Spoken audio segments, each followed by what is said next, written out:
qué estamos aquí? ¿Por qué hicieron el esfuerzo que llevaron a cabo para estar aquí hoy desde las 4 de la tarde y muy probablemente para después de las 8 de la noche, considerando el tiempo que llevamos? Porque los que estamos aquí estamos convencidos de la importancia de las empresas familiares. Estamos convencidos de su relevancia e impacto en nuestra economía, en el tema de desarrollo social. Tan solo en nuestro país, más del 97% de las empresas son empresas familiares. Más del 90% de las empresas que cotizan en la Bolsa Mexicana de Valores son empresas familiares o tienen el control o representación de una o varias familias. A nivel global estamos hablando que más del 90% de las empresas son familiares. Y no solo eso, ese 90% de empresas familiares contribuyen con más del 65% del Producto Interno Bruto a nivel global. Además, generan más de 100 millones de empleos. En la revista Fortune, en el ranking de esta prestigiada revista, más del 30% de las empresas rankeadas por Fortune son empresas familiares o con representación familiar. Pero si nos quedamos con estas estadísticas, pudiéramos caer en la confusión y pensar que las empresas familiares están bien, que gozan de cabal salud, pero no nos presentan el trasfondo de la importancia y relevancia de los retos que enfrentamos día a día en nuestras empresas familiares. Y para eso me voy a apoyar en un caso muy elocuente, muy interesante de la empresa Lacoste. Una empresa que para algunos nos va a llevar a la añoranza. Para aquellos que estamos centrados en los 40, recordaremos en esa maravillosa década de los 80, que bueno, uno de los grandes anhelos era tener una playera polo tipo Lacoste. Y pues estas playeras se convirtieron en multilavadas. Ya nuestras mamás hacían milagros para tenernos la lista y que no se viera muy desgastada, porque era la playera con la que salíamos con la novia, no podía faltar, y con la que íbamos a ligar. Y los que vivíamos en la Gran Guadalajara en la época de los 80, recordaremos que el lugar obligado en el que íbamos a lucir nuestra camisa Lacoste era la Gran Plaza México, ¿verdad? Pero bueno, estamos hablando de esta empresa que fundó René Lacoste. Este tenista, ícono en su país, ganador de múltiples competencias, que tuvo la capacidad, a partir de su disciplina y creatividad, de crear lo que hoy es Lacoste, pues hoy, si viviera, estuviera consternado de que a pesar de todo el trabajo que hizo, un gran trabajo por cierto, su empresa fue parte de la estadística. De esa estadística que nos señala que menos del 15% de las empresas sobreviven a la tercera generación. Y como bien nos dijo Juan Carlos Simón, no estamos hablando de ese 15% del 100% inicial, estamos hablando de ese 15%, de ese 32% que logró llegar a la segunda generación. Me quiero apoyar en este video que nos va a hacer una breve reseña del contexto de este interesante caso para después entrar a su análisis de manera conjunta. Los dejo con el video. Adelante.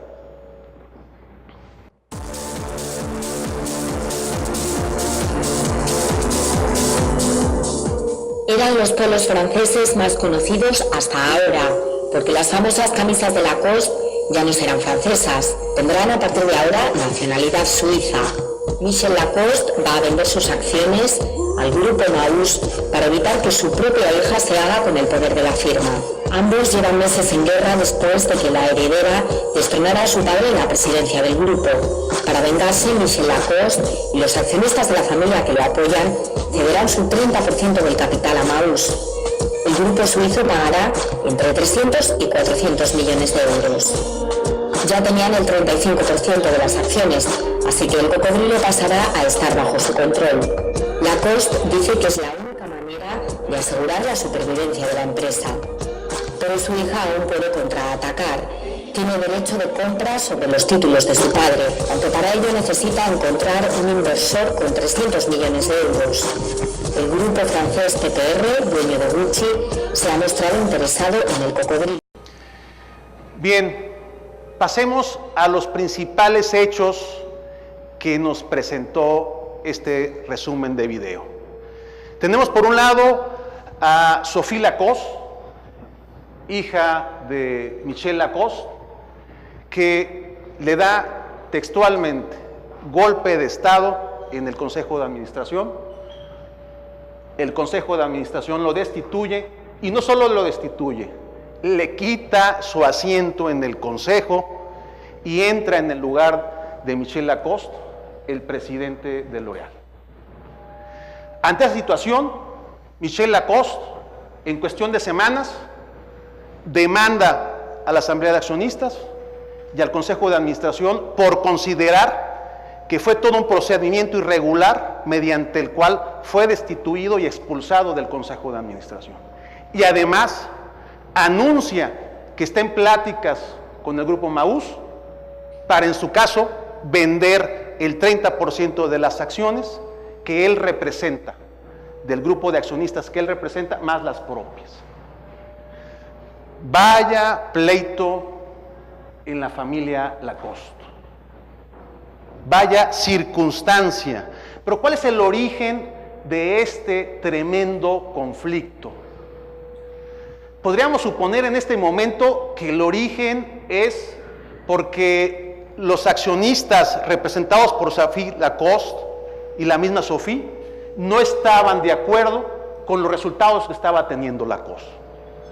Incluso podríamos decir que existían diferencias respecto al rumbo, que estaban a punto de tomarse decisiones estratégicas y que no estaban de acuerdo con ellas.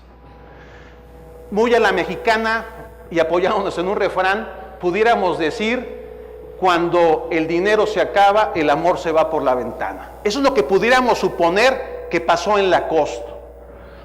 Pero, por lo general, esas suposiciones no aplican en el caso de las empresas familiares.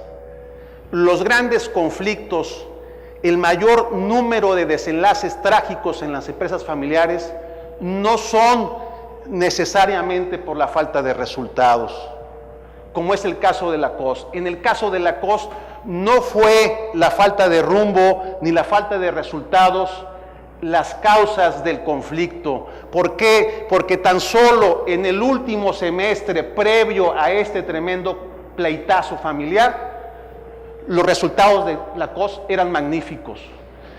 Tan solo en el último semestre, comparado con el semestre anterior, tenía un crecimiento de ventas del más del 25%. Los resultados netos en más de un 50% superiores semestre contra semestre. Los ingresos habían superado los 1.600 millones de euros en ventas.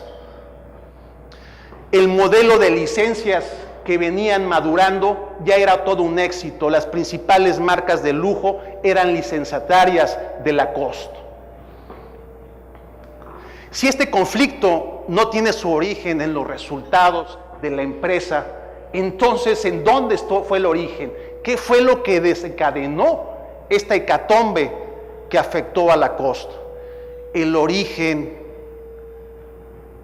fueron los problemas entre los 22 herederos de René Lacoste. Ese fue el origen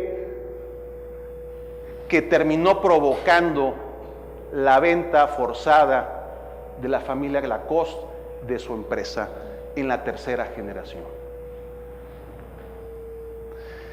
Ese fue el origen de que las tensiones en la familia se convirtieran en una hecatombe en la empresa.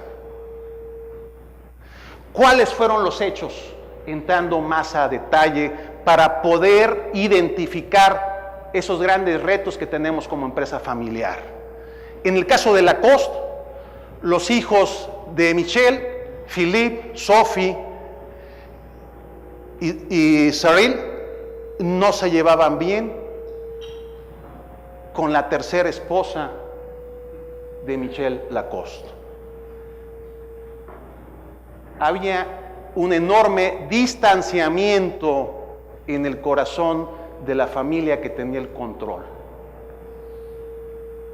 Y este distanciamiento tiene su culmen en 2006, cuando la esposa de Michelle es promovida por a uno de los más altos puestos ejecutivos. Resultado, por supuesto, de que la almohada lo aconsejó y el señor tenía las facultades para promover a su esposa a los más altos puestos ejecutivos en Lacoste. Tan solo 2 años después de que la tercera esposa de Michelle Lacoste llega a esos altos puestos ejecutivos, Philippe, el hijo mayor del primer matrimonio de Michelle Lacoste, quien llevaba una trayectoria muy interesante en la empresa y que el proceso de sucesión estaba afincado ya en él, es despedido por su padre después de una serie de conflictos respecto a la toma de decisiones en la empresa. Ese mismo año, 2008, Michelle Lacoste nombra como su sucesora en la dirección general a Beryl Lacoste, su sobrina, de sus sobrinas mayores, prima de sus hijos del primer matrimonio. Y se tiene la perspectiva de que Beryl pudiera sucederlo también en la presidencia del Consejo de Administración. Ese fue el inicio del fin del control de Lacoste por la familia del fundador. Se decantan 3 sucesos puntuales que hablan de ese fin. Número 1, Sophie Lacoste es nombrada presidente del Consejo de Administración y, por supuesto, destituido Michelle Lacoste y expulsado del Consejo de Administración. En su lugar entra Loïc Armand, presidente de L'Oréal, y Michelle Lacoste emprende sendas demandas en contra de la Asamblea de Accionistas y del Consejo de Administración, considerando irregular los procedimientos que se aplicaron para su destitución y separación del Consejo. Además de que inicia conversaciones formales con el grupo Maús, hasta ese momento accionista con el 35% de las acciones de Lacoste. ¿En qué acaba todo esto? Eso termina en que en ese año 2008 Maús se hace con el 93% de las acciones, el 35% que ya tenía, compra el 30% de las acciones que representa Michelle Lacoste y compra el 28% de las acciones que representaba Sophie Lacoste. Con esto, en ese mismo mes de octubre, el cocodrilo de ser francés pasa a ser suizo y los éxitos de las compañías se alejan de la familia Lacoste. Pero recapitulando este interesante caso para extraer toda la experiencia que como hombres y mujeres de empresas familiares debiéramos de capitalizar, es importante que tengamos claro lo siguiente. La familia Lacoste tenía un protocolo familiar. Tenía un protocolo familiar maduro, que inclusive desde tiempos de René Lacoste, el fundador, desde los primeros tiempos, había implementado. Por favor, no se malinterprete. No estoy señalando que el protocolo familiar no sirva. Estoy tratando de poner el protocolo familiar en su justa dimensión. Todos aquí tenemos claro, si hemos escuchado hablar del tema, que el protocolo familiar se mueve en el ámbito de lo moral. El cumplimiento de los acuerdos del protocolo tiene que ver con compromisos morales dentro de los miembros de la familia. Y ya queda demostrado en el caso de la COS, como en muchos casos, como todo fundador, se convierte en un protector. A su desaparición, el protocolo familiar es vulnerable, como lo podemos ver en el caso de la COS. Ya no es capaz de proveer de los necesarios equilibrios en la empresa. Además, en una empresa en la que ya hay una dinámica de poder muy compleja con la incorporación del grupo Maús. A la complejidad propia de la dinámica de la familia empresaria se suma la dinámica de un jugador muy importante como es el grupo Maús. Y es esto lo que rompe con ese pacto de unión en el protocolo familiar. Y bueno, es que dentro de casa no tenía la COS a un invitado cualquiera. Tenía el grupo Maús con ventas en 2008 por más de 4.400 millones de euros, con más de 22,000 empleados y que triplicaba el tamaño de la COS. Tampoco hay que ser ingenuos para tener muy claros de que cuando entró el grupo Maús a la COS, su intención fundamental no era quedarse con el 35%. Era claro que el grupo Maús iba a buscar cualquier momento, cualquier circunstancia para incrementar su participación accionaria. Y por supuesto que en esa dinámica de poder que terminó haciendo pedazos el protocolo familiar y terminó con la pérdida de la familia Lacoste de su empresa, jugó un papel relevante también el grupo Maús. No somos inocentes ni ingenuos. Estos son el mundo de la empresa, el mundo de los negocios. Y se perdió el equilibrio corporativo. Totalmente se pierde el equilibrio corporativo, ya no digamos el familiar. El familiar hacía rato que se había perdido. Pero, ¿cómo estaba estructurado el equilibrio corporativo? ¿Cuáles eran las bases del equilibrio corporativo en la COS? Que no funcionaron. Y que es importante que tengamos claro qué es lo que no funciona. Ya tenemos claro que el protocolo familiar está muy bien. Ayuda a generar cultura corporativa, ayuda a ordenar a la empresa, ayuda a generar esa necesaria cultura de toma de decisiones, pero que tiene su limitación de cara a proteger a la empresa, porque su cumplimiento es moral, porque no se generan los necesarios soportes corporativos para ese equilibrio. Pues bueno, en el grupo Lacoste, en la última década, el equilibrio corporativo estaba dado por estas dos mujeres. Por supuesto, con la capacidad y el talento, con las cartas credenciales suficientes para ello. Pero sentar el equilibrio familiar en las cabezas visibles de los dos grupos de poder más importantes al interior de la familia Lacoste demostró que no funcionó, que no fue el camino adecuado, que no pueden las personas como en la familia, y ahí está una gran limitación del protocolo familiar. En la familia, cada uno de nosotros somos importantes por quienes somos, independientemente de nuestras habilidades y competencias, y jugamos un rol y participamos e influimos en la toma de decisiones en la dinámica familiar. Pero en la empresa no deben de ser las personas, deben de existir los órganos de gobierno que apuntalen esa toma de decisiones, porque de otra manera está en riesgo el equilibrio corporativo como pasó en Lacoste. Equilibrio corporativo que estaba pendido de alfileres, textualmente pendido de alfileres. Y que los hechos más concretos que nos demuestran esto es que en ese año 2008, previo al verano en Europa, que todos aquí sabemos que es muy importante, prácticamente se para Europa, en la primera asamblea de ese 2008, considerando todos los antecedentes que acabamos de presentar, el presidente de la Asamblea de Accionistas suspende la reunión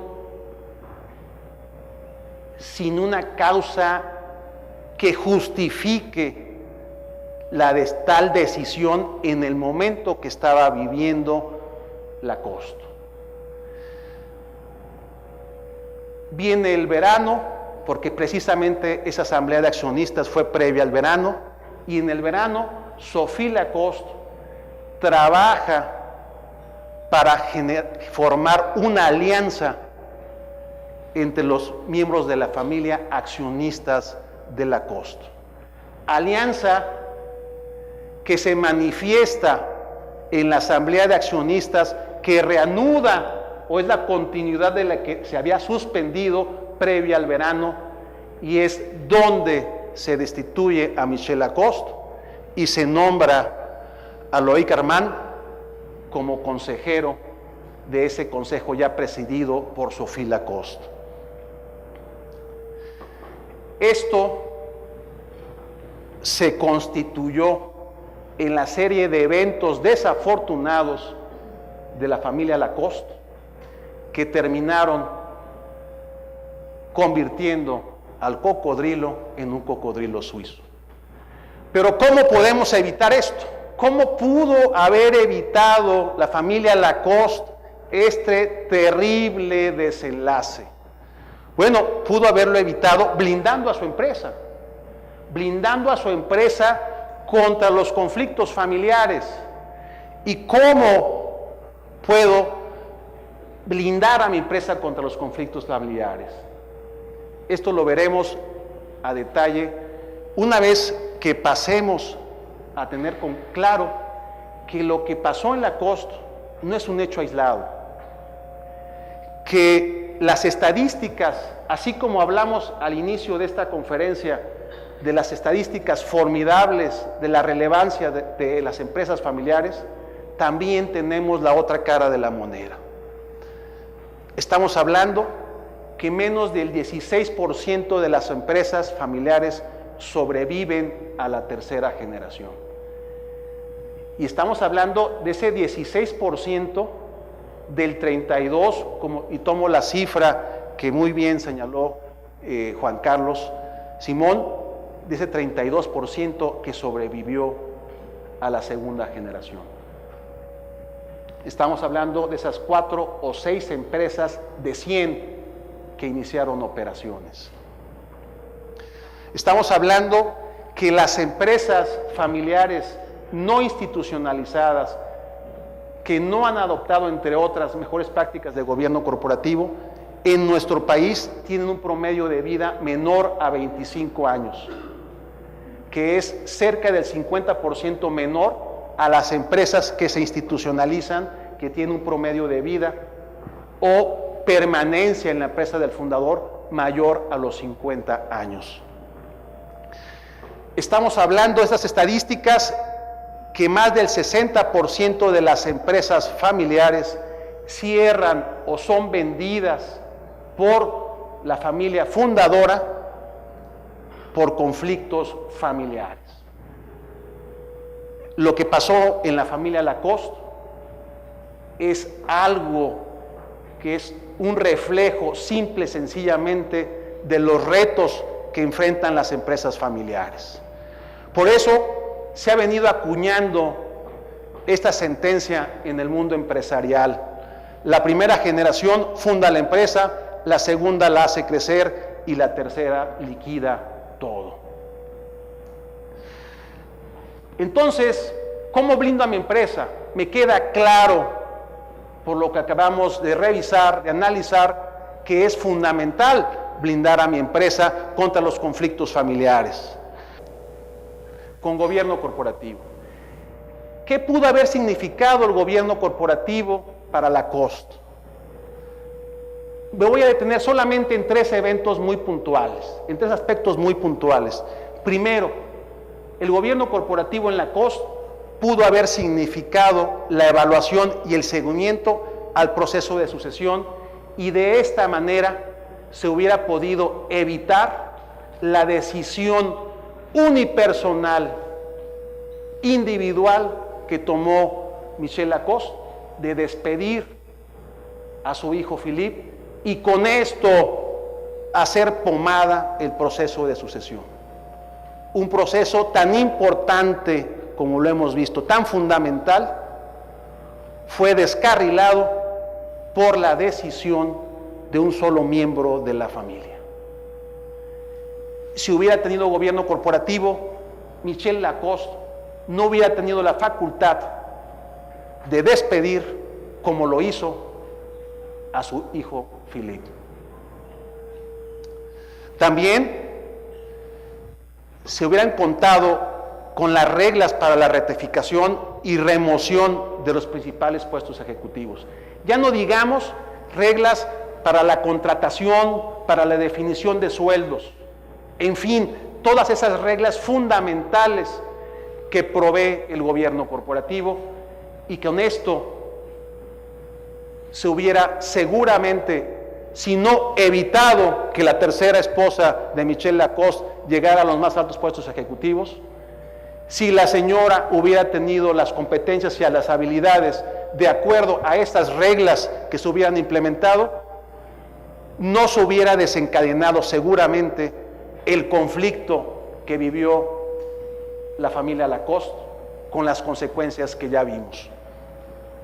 Y tercero, se hubieran establecido las reglas en transmisión de acciones que hubieran evitado el amago que en un principio hizo Michel de decir: si no ceden, si no me vuelven a nombrar presidente, si no regreso al consejo, vendo mis acciones al grupo Maús.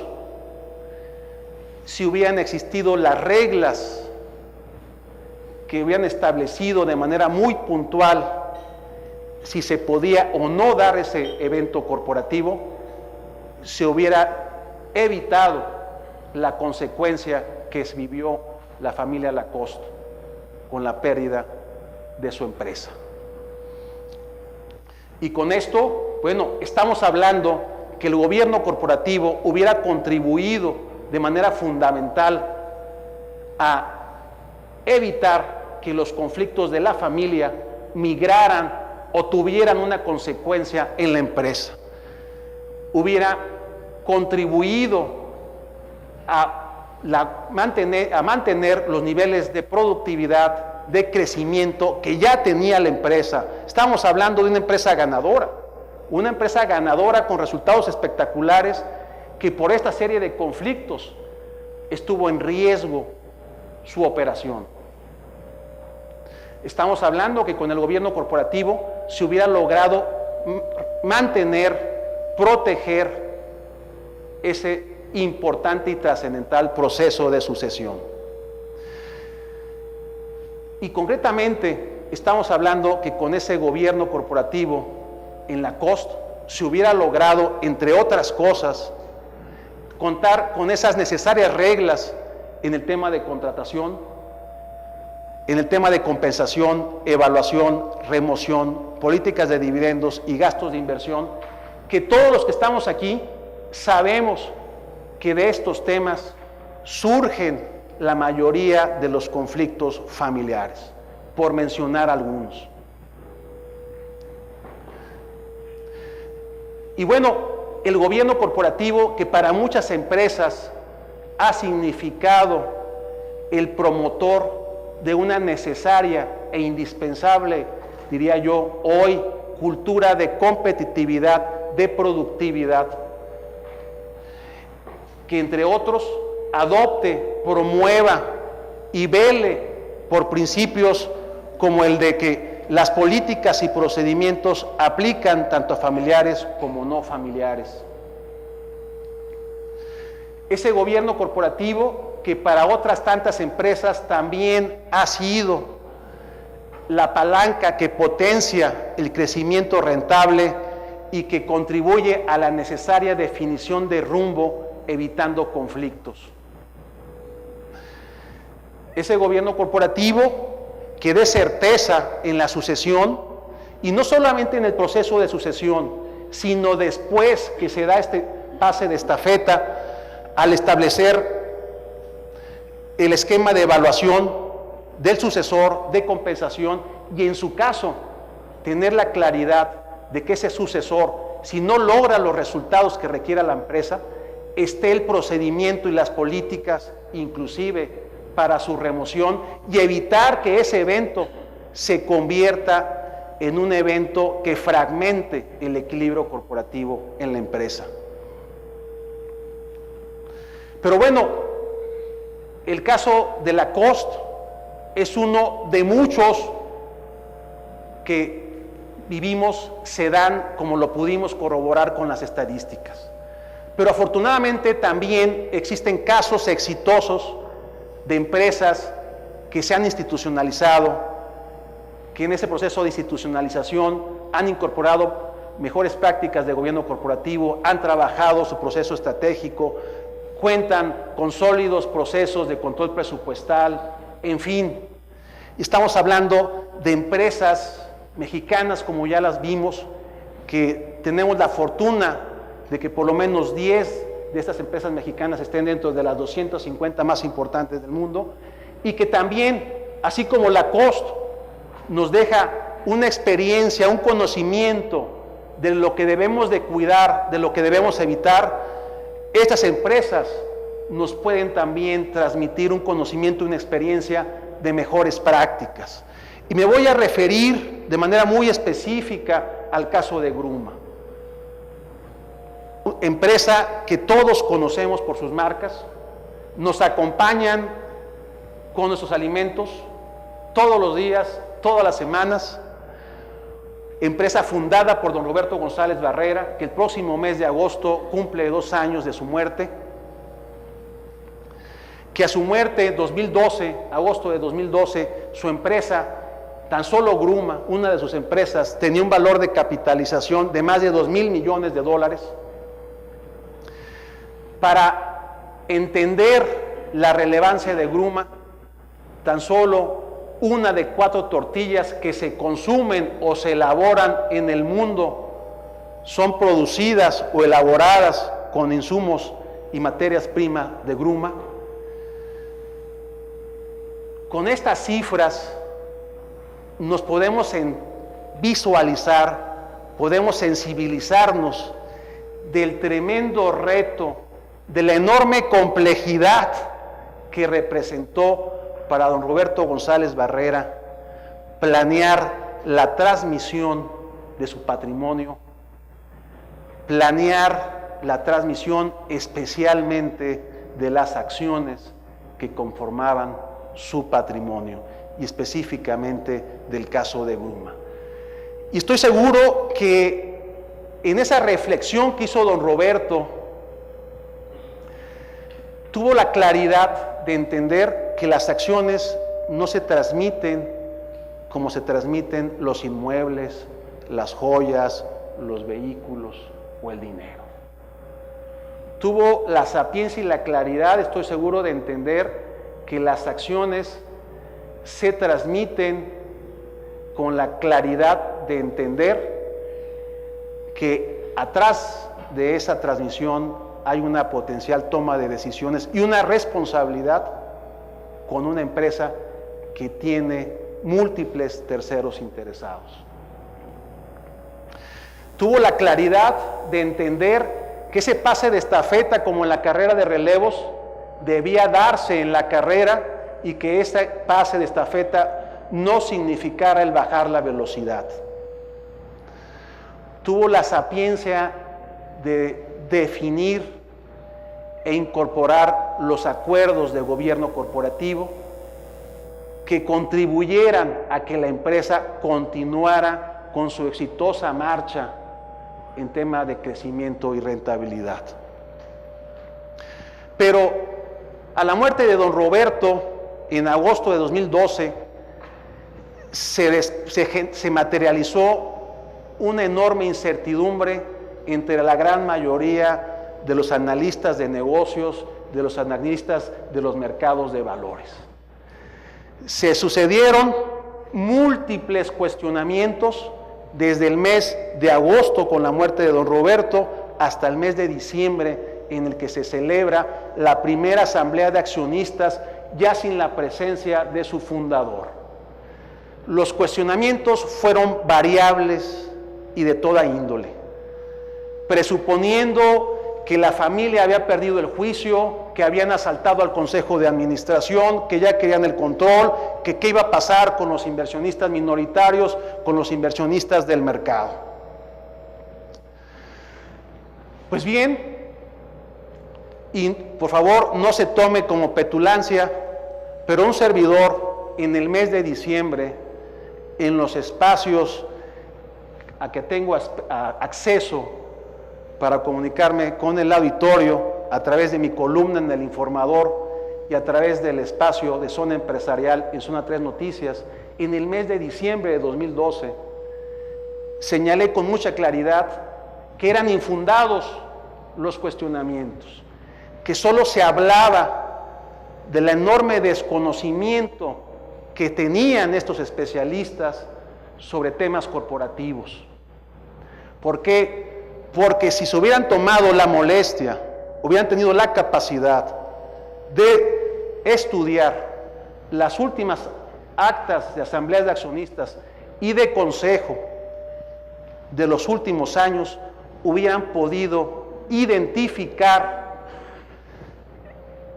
cómo don Roberto fue tejiendo una serie de acuerdos, cómo don Roberto fue materializando y puliendo estos acuerdos que garantizarían a la postre una exitosa sucesión. Y bueno, lo que queremos saber aquí es qué hizo don Roberto, cómo logró don Roberto tener esta enorme victoria, esta última gran victoria después de su muerte. Bueno, don Roberto trabajó y seguramente le dedicó un buen tiempo para definir los quórums adecuados para evitar bloqueos. Para evitar bloqueos como los que ejecuta limpios y excelsos Sergio Ramos con España y en el Real Madrid. Esos bloqueos que, aunque sean limpios, en una asamblea de accionistas son catastróficos porque equivalen a frenar el desarrollo de una empresa, equivalen a posponer decisiones estratégicas y muchas veces indispensables para mantener el rumbo y los resultados en la empresa. Creo, no tuve la fortuna de platicar de cerca estos temas con don Roberto, pero creo que don Roberto tuvo claro la estructura accionaria que prevalecería a su muerte, identificó con mucha claridad los necesarios equilibrios de poder entre su familia, tuvo la sapiencia de saber que dentro de su familia, como en todas, había querencias y no querencias, que alguno o más de alguno de los posibles herederos llegarían posiblemente a votar en sentido contrario de otro miembro de la familia, no por no estar de acuerdo con la decisión desde una perspectiva empresarial, sino por la carga emocional que existe. Y diseñó esos quórums que permitieron transitar la sucesión de manera exitosa. Pero además de definir esos quórums, tuvo la capacidad de ir forjando un verdadero Dream Team para su consejo de administración. Fue forjando un equipo con estrellas. Y perdón, no se me enojen mis amigos que le van a la América, pero la América nos ha dejado muy claro que con estrellas, o solo con estrellas, no se genera un equipo. Sí se puede tener un equipo con estrellas, pero hay que formarlo. Y don Roberto, durante muchos años, se dedicó a forjar un sensacional consejo de administración, en el cual, cuando él vivía, de los 18 consejeros, solo 4 eran miembros de la familia, 14 eran consejeros independientes, con personalidades tan diversas, con habilidades y talentos, como todo el espectro de los principales empresarios regiomontanos y de la Ciudad de México, están en ese consejo. No me atrevo a nombrarlos porque no quiero dejar a ninguno de ellos fuera. Pero no solamente don Roberto trabajó en forjar ese Dream Team para Gruma, dejó establecido reglas puntuales de acuerdo a mejores prácticas de gobierno corporativo para calificar de manera periódica la independencia de esos consejeros. Tener la certeza de que efectivamente esos consejeros no iban a responder a algún interés de grupo o no iban a responder a algún interés tercero o contrario a la empresa. También, como ya lo vimos en el caso de Lacoste, especialmente definió un quórum específico por parte de la Asamblea para ratificar o destituir o nombrar un nuevo presidente de consejo. Vimos cómo en el caso de Lacoste, este era un tema totalmente ausente. El quórum que seguramente tenía Lacoste para destituir al presidente del consejo, nos quedó muy claro que no garantizó la gobernabilidad de la empresa. Por el contrario, fue el enorme detonador de la hecatombe que atacó a Lacoste. Y bueno, por último, dentro de los que quiero compartir del caso Gruma, porque aquí nos pudiéramos pasar una conferencia más y no terminaríamos de los acuerdos que en materia de gobierno corporativo incorporó don Roberto González Barrera en Gruma. Me quedo con este último, que fue un mensaje muy interesante que don Roberto transmitió a través de acuerdos en gobierno corporativo a sus herederos, que yo lo resumo de esta manera: mientras no se logre una mayoría que garantice la gobernabilidad de la empresa, nada se cambia de lo que he definido. Si no son capaces de lograr esa mayoría, entonces lo mejor que puede suceder en Gruma es que se sigan haciendo las cosas como las he definido. Pues don Roberto nos ha dejado un legado a todos los empresarios y especialmente a aquellos que estamos vinculados con las empresas familiares. Número 1, la relevancia de atender la estructura corporativa y organizacional en tiempo y forma. La relevancia de incorporar, entre otros elementos, las mejores prácticas de gobierno corporativo en mi empresa como una herramienta fundamental que garantice su estabilidad y permanencia. Nos dejó también el mensaje de que institucionalizar no es desfamiliarizar a la empresa, que incorporar mejores prácticas de gobierno corporativo no significa que los miembros de mi familia ya no puedan participar en la empresa. Nos dejó muy claro que una gran ventaja competitiva que tienen las empresas familiares puede ser su consejo de administración, puede ser su asamblea de accionistas cuando en esta están soportadas con mejores prácticas de gobierno corporativo. También nos demostró que una empresa familiar, cuando acude a los mercados de valores, cuenta con los incentivos, con el ambiente que favorece su permanencia. También nos demostró don Roberto González Barrera que se pueden establecer los procedimientos y las políticas que me den el legítimo control de mi empresa, que esto inclusive no está peleado, aunque sea una empresa familiar, como fue el caso de Gruma, y que en su momento fue muy cuestionado. Pues bien, los invito a que a partir de ya trabajemos en la incorporación de mejores prácticas de gobierno corporativo en su empresa, y que esto lo hagamos por sus familias, por sus empresas, pero sobre todo que lo hagamos por México, pero no por México en un concepto vacío, por ese México que queremos, que le brinde mayores oportunidades a nuestros hijos, a los hijos de nuestros hijos, a nuestra descendencia, por ese México más justo, por ese México próspero, que hoy, que no se encuentra la fórmula mágica para reactivar el crecimiento y el dinamismo de nuestra economía, es porque no se ha volteado como se debe de hacer a las empresas familiares. Que aquí, en la microeconomía, en las empresas familiares, en su relevancia, en su importancia, en lograr su permanencia, en que en lugar de que el periodo de vida de las empresas familiares sea de 25 años, sea de más de 50 años, en ello, en nuestro país y en el mundo, retomaremos las tasas de crecimiento que garanticen ese nivel de vida que todos merecemos.